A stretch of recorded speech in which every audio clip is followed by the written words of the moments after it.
ഇപ്പോൾ ആദിൽ പാലോട് കൂടി പഹൽഗാമിൽ നിന്ന് തത്സമയം നമുക്കൊപ്പം ചേരുന്നു.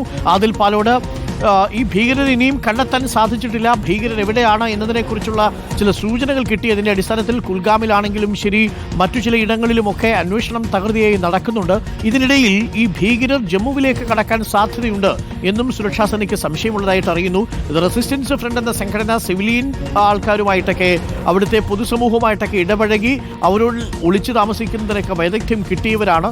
സ്വാഭാവികമായും ഇവർ ജമ്മുവിലേക്ക് കടക്കാൻ സാധ്യതയുണ്ട് എന്ന മട്ടിൽ സുരക്ഷാ സേന കൂടുതൽ കർശനമാക്കുന്നുണ്ടോ നിരീക്ഷണം? നിരീക്ഷണം കർശനമാക്കുന്നുണ്ട് അരുൺകുമാർ. ഗ്രാമമേഖലകളിൽ കടക്കാനുള്ള സാധ്യതയുണ്ട്. ഇതിനൊക്കെ പുറമെയാണ് ചില ഇടങ്ങളിൽ ഏറ്റുമുട്ടലുണ്ടായി എന്ന വാർത്ത വന്നിരുന്നു.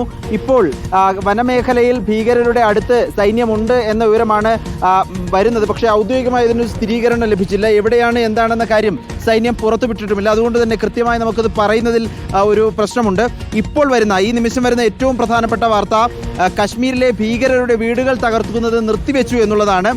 നേരത്തെ 11-ലധികം ഭീകരരുടെ വീടുകൾ തകർത്തിരുന്നു. ഈ വീടുകൾ തകർക്കുമ്പോൾ സമീപത്തെ അയൽവാസികളുടെ വീടുകളൊക്കെ ഭാഗികമായി തകർന്നു പോവുകയും അവരുടെ ജീവിതം നഷ്ടപ്പെടുന്ന സാഹചര്യം ഉണ്ടായിരുന്നു. ഇപ്പോൾ പ്രാദേശിക പാർട്ടികൾ കേന്ദ്രത്തെ എതിർപ്പ് അറിയിച്ചിരിക്കുന്നു. അതിന് പിന്നാലെ അങ്ങനെ ഒരു താൽക്കാലിക തീരുമാനം വന്നിരിക്കുന്നു എന്നുള്ളതാണ് ഈ നിമിഷം വരുന്ന പ്രധാനപ്പെട്ട വാർത്ത. 10-ലേറെ ഭീകരരുടെ വീടുകളാണ് നേരത്തെ തകർത്തിരുന്നത്.